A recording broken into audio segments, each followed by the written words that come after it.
to Impact OC, the only program showcasing the people and organizations shaping Orange County. With your host, Don Camber.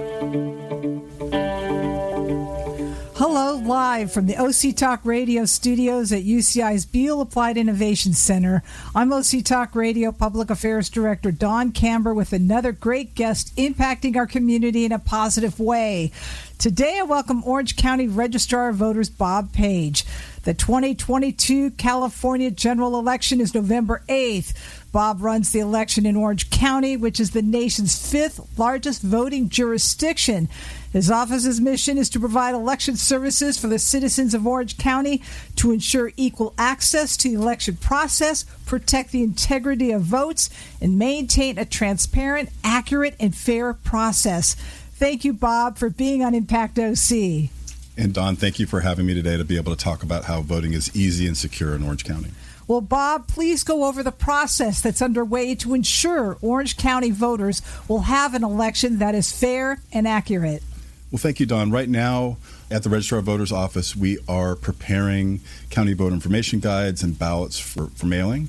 The voter information guides are scheduled to go out later this week, by the end of the week, and ballots are scheduled to be mailed to all active registered voters on October 10th. Voter registration deadline. Yes. So anybody who's currently actively registered to vote will receive a ballot, but if someone is not currently registered or if they have moved recently and want to update their registration, they can do so online or with a paper affidavit by October 24th, which is 15 days before Election Day. Explain the vote by mail process. So, as I mentioned, every voter will get a ballot mailed to them. But every voter has a choice about how they actually cast that ballot, how they return it. So you have the option of either marking that ballot, putting it back in the return envelope, signing it, and putting it in the mail. The county pays for the return postage. Or we have 121 ballot drop boxes that are installed and located throughout the county that will be open starting October 10th, and you can drop your ballot in one of those. We also will have 181 vote centers where you can drop off a mail ballot in its envelope. Or if you want to vote in person with a live ballot, you can come to our vote centers as well. And those will have 181 vote centers that open 10 days before the election. That Saturday, the prior weekend, we'll have about 37, and then all of them will be open the Saturday immediately preceding the election day. And there's a way to track your ballot.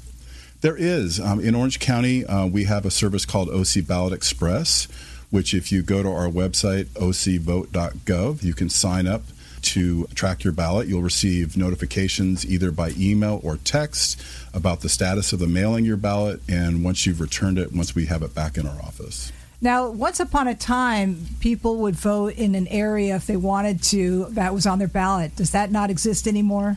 In Orange County, we have vote centers. As I said, we've got 181 vote centers. A voter is not assigned to a specific vote center. They can vote at any one of the vote centers in our county.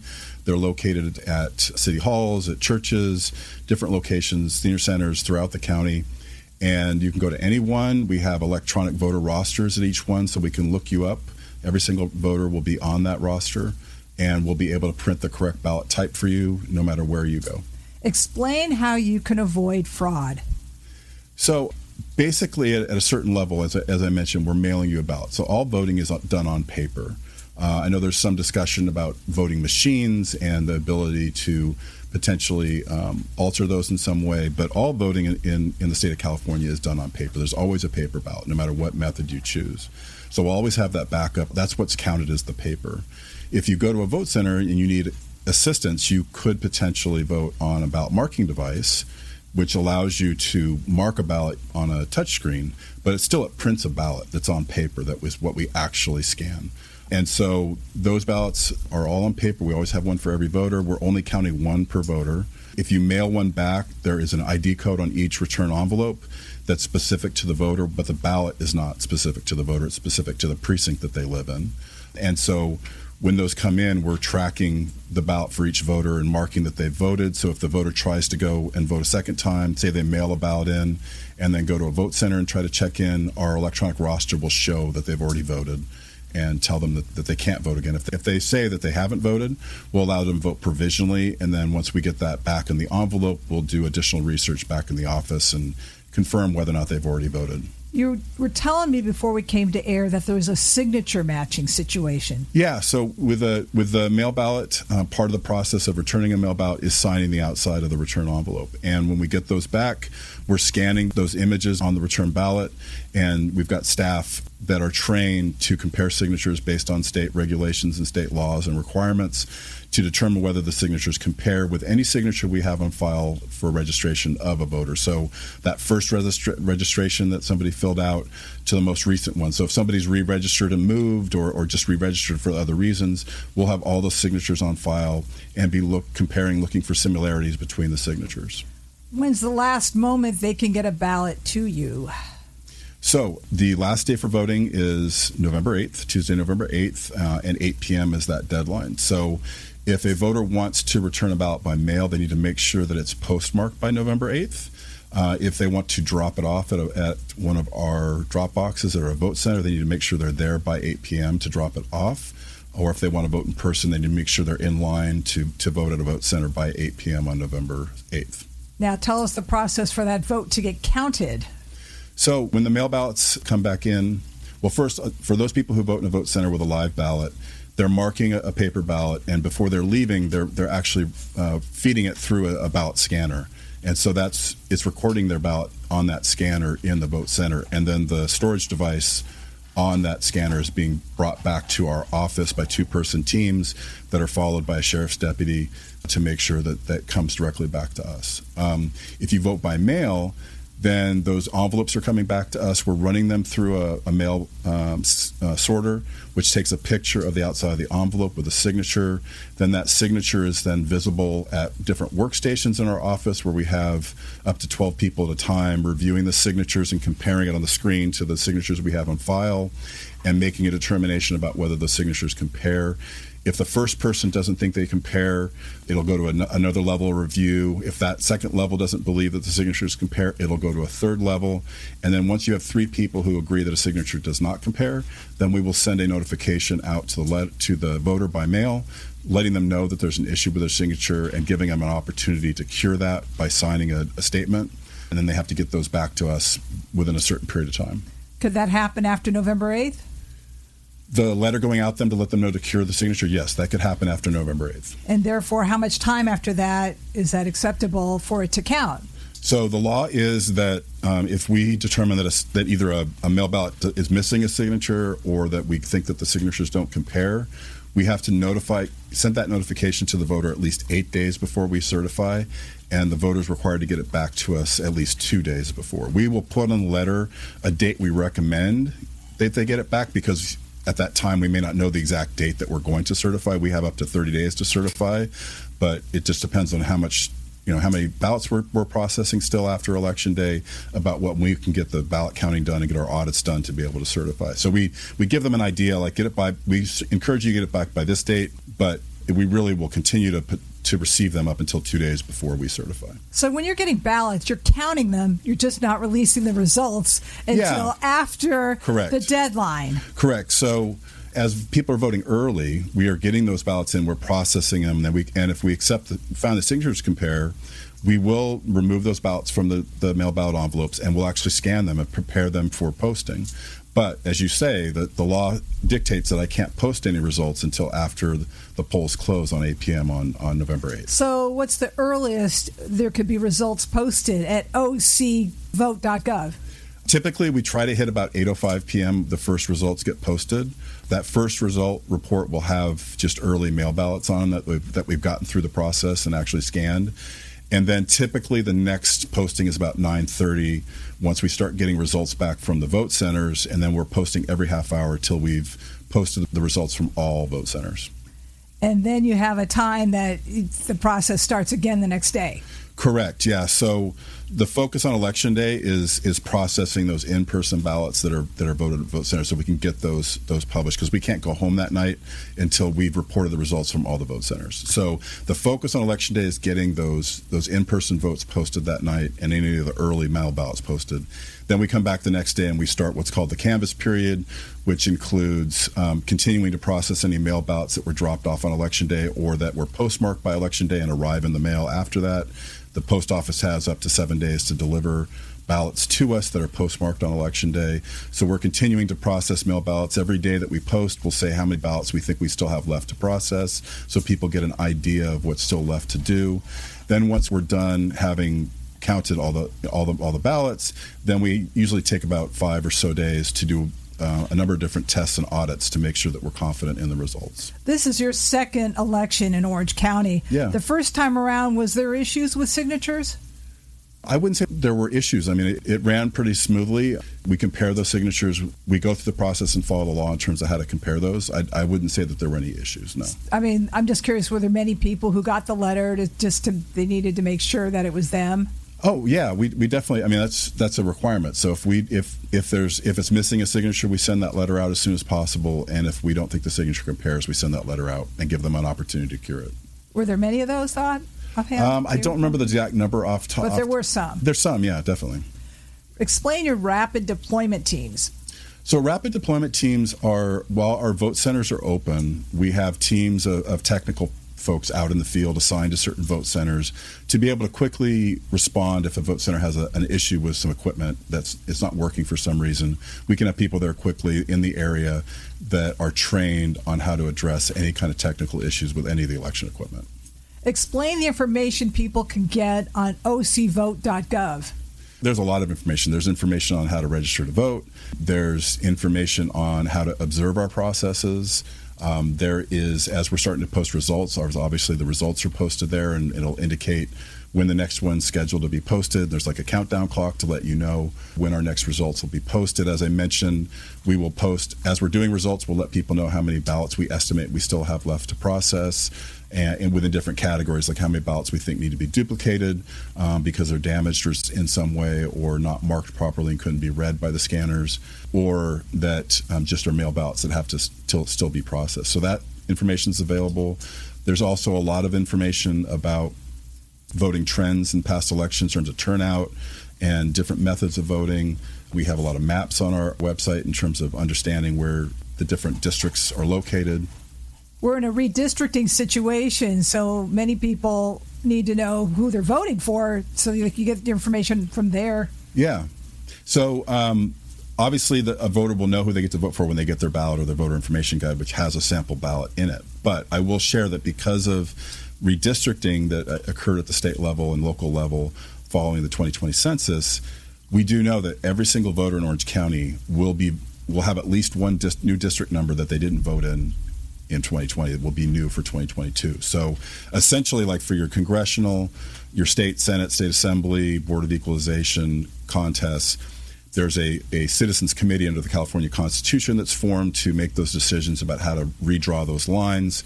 And then once they've determined how the line should be drawn, then the Constitution requires that they renumber all the districts from 1 at the north down to the last number going south to the south border. So as they redraw those and things get renumbered, so everybody's going to notice they may be, well, I usually vote in Congressional District 37, but their ballot might have Congressional District 38 on it just because of redistricting. Now, ballot boxes, I know there were potential issues last year, at the last time. Mm-hmm. Is there going to be some security measures put in place so that won't happen? Yeah, we believe that the ballot drop boxes are secure. They're very high grade, thick metal. They're bolted to the concrete. Somebody's not going to be walking away with those. There's a lot of tamper protections to them. They are regularly checked, and ballots are retrieved from them on a regular schedule, an ongoing schedule during voting period.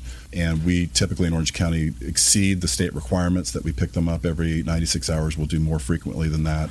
And we've got partners where we've partnered with cities and other community organizations to install those boxes, and they're good partners with us where if they notice any damage to the box, they let us know. And when someone wants someone else to drop off their ballot, that's totally legal. Yeah, in California, voters have the ability to authorize any person they want to return their mail ballot. That person who they authorized is then required to sign the envelope as well, and they're required to return it to us within a certain amount of time, within 3 days, or at least by 8 p.m. on election night, depending on when they receive it. What I basically tell voters, if they don't feel that they can return their ballot on their own, is to really pick somebody that they trust to return it, and also to sign up for the ballot tracking I mentioned before, so that they get a message when we've received their ballot. I mean, could someone in a family just take all the ballots from the family members and go to the post office and mail them? Or they have to sign something? Well, the law indicates that if you're authorizing your husband to return your ballot, he should sign the envelope.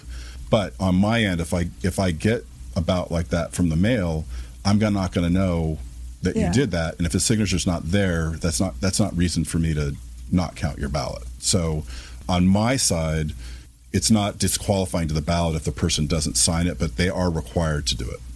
From what you've heard, do you believe we're going to have a good voter turnout? Typically in general elections, we do have, and we had about 35% in the primary. We typically see a good bump for the general elections, though you'll see the highest turnout typically in a presidential election, and this is a gubernatorial election. So it's going to be somewhere between the 35% and the close to 80% that we had in the presidential general election in 2020. So something would make it easy on you to get the results quicker. Share with us what that is. Well, I mentioned this to you before, is that a lot of the reason that we need that time after Election Day to count the ballots is based on voter behavior in terms of when they return their ballots. So in looking at the trends in 2020 and in the recall election in 2021, we did see a bump in people who were voting early and getting their ballots back early. But in the primary for 2022, we saw kind of behavior going back to what it was prior to the pandemic. And we saw about half of our ballots coming in either in person or by mail on Election Day or after. So, depending on what the turnout is, the percentage of voters that turn their ballots back in on Election Day, that will dictate how much work we have to do. Do we need to bring extra people on to process ballots, or move people around to be able to process those things more quickly. But really, that voter behavior is a big indicator in terms of how much time we're going to need. If we get a higher percentage of people voting early, we can start processing ballots starting October 10th as people vote. Because some people, while we mail ballots out on October 10th, some people come to our office and still want to get it that day and vote that day. So, as we start getting ballots on October 10th, we're going to start processing those. And the more that we can get in early and get processed before Election Day, less work we have after. Explain the importance of voting. Well, at a basic level, right? Everybody has that right to vote and to have a say and have a voice in who represents them in government and who makes those decisions either at a local level or at a state level or a federal level in terms of how this country and how our city or how our county is governed. So to me, it's important to vote because I want to be able to have a say in who represents me. I mean, that's the most basic part of our democracy, right, is having somebody who represents you elected. So to me, that's why it's important to vote. But I also know that each person's going to have their own reasons about why they think it's important. They may come from a family that maybe several decades ago didn't even have the right to vote, so it becomes very personal and important to them. And so I want to make sure that every citizen in Orange County that's eligible to vote, that they know what they need to do to get registered and how to vote, that they have that information, and then it's up to them whether they actually follow through on it. Now, they have the piece of paper in front of them. How should they approach filling it out in terms of color ink pen or a pencil? Oh, okay. Yeah, because I was like, I can't advise people who to vote for. No, but you can advise how to fill it out with whatever writing material, please. Yeah. So we do ask that voters use a blue or black pen or marker. And not use pencil, to make sure that it's easy for our scanners to pick up the marks that they've made. We ask them to fully complete and fill in the squares that are next to the candidate name or the yes or no choice that's in front of them, because that makes it easier for it to scan. If they don't follow instructions, though, the law still says I have to count their ballot, and then we go through a manual process of determining whether the voter consistently marked the ballot the same way. Was their intent clear? So there's a potential to have another human element in determining whether there's clear and consistent marks on a ballot, even if they don't follow the instructions. Say somebody decided rather than filling in the squares, they're going to circle the names that they want. The scanner's not going to pick that up because it's looking to see what's in the target in the square, but the person managing the scanner is going to know, okay, this ballot doesn't have a single vote on it. I need to look at it to see what's going on, and they'll see the circles, and then, okay, this person's consistently doing the same thing, and so they resolve the ballot to make sure those votes are counted. Well, if they make a mistake, what is the process that they could change it on the ballot? Can they cross it out? What can they do? Well, if they want to go that route, they just need to make sure they're clear in terms of what they're trying to do. But the other option is if they say they're voting early, it's 2 weeks before Election Day, and they've made a mistake, they can request a replacement ballot. They can contact us up until 7 days before Election Day to ask us to mail them a new ballot because they made a mistake or damaged their ballot in some way. Or they could come to one of the vote centers that we have open to get a replacement ballot as well. What are the requirements to vote? Essentially, 18, a citizen, not currently in prison for a felony, and not under any sort of like mental capacity receivership type of situation. As long as you're 18, a citizen, and not in prison for a felony, you can vote. And doesn't the Registrar of Voters have a program where they try to at least educate 17-year-olds that? This week, it's currently the last week of September. The last 2 weeks of September is high school voter education weeks in California. So we've had community outreach teams out in high schools or making presentations to classes online to high school students to get them interested in registering to vote. 16 and 17-year-olds can pre-register in the election system, and then once they turn 18, it'll automatically switch their registration to active once they turn 18. And they'll get a ballot? If they're going to be 18 by Election Day, they will get a ballot. And you have ballots from people overseas who live in Orange County. Yeah, so overseas and military voters, we were required to issue those ballots starting 60 days to 45 days. So the last day for us to get those out was this past Saturday. I don't know the exact number, but I want to say we had about maybe 7,000 or 8,000 ballots that we sent out that we issued. We can either email them or mail them. And so we got those out to overseas voters in the last couple weeks. How do you believe our elections compared to other elections in other states? I'm not completely familiar with all the other states in terms of how they conduct their elections, but based on what I've seen now working in 2 counties in California, I'm very impressed with the professionalism of elections officials and the offices, how much the staff care about of conducting a fair and accurate election. And I appreciate that the state of California puts a priority on making sure that everybody has access to vote, and that they have different ways of getting their ballot in, whether they need assistance by having an accessible marking device or having a remote accessible voting program that they can use at home to mark a ballot and mail it in. There's a lot of different options for people to make sure that they can exercise that right to vote. And again, explain how people can learn to track their vote. Yeah, so again, in Orange County, we have a service called OC Ballot Express. So if you go to our website, ocvote.gov, and specifically then do / the word track, TRACK, you can sign up with OC Ballot Express to get email or text notifications regarding when we're going to mail your ballot out. You'll get a notification, like if you mail it back to us through the Postal Service, you'll get a message that the Postal Service is about to deliver it to us. When we receive it and then start to process it, once we've gotten it into the process, you'll get a message from us that your ballot has been received by our office. And then once we accept your ballot for counting, you'll get a message as well. How soon do you think we'll get the results after November 8th? As I said, we will continue to every day after November 8th to post results in the afternoon, let people know how many ballots are still left to process. The law provides us 30 days. I don't expect we're going to need the full 30 days, but I'm not willing to make a prediction.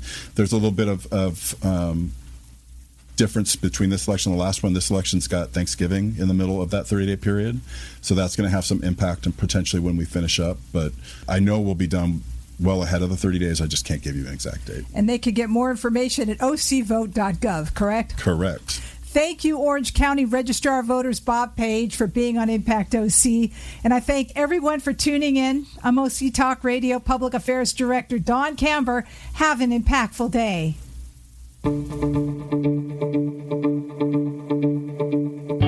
You've been listening to Impact OC, the only program showcasing the people and organizations shaping our community.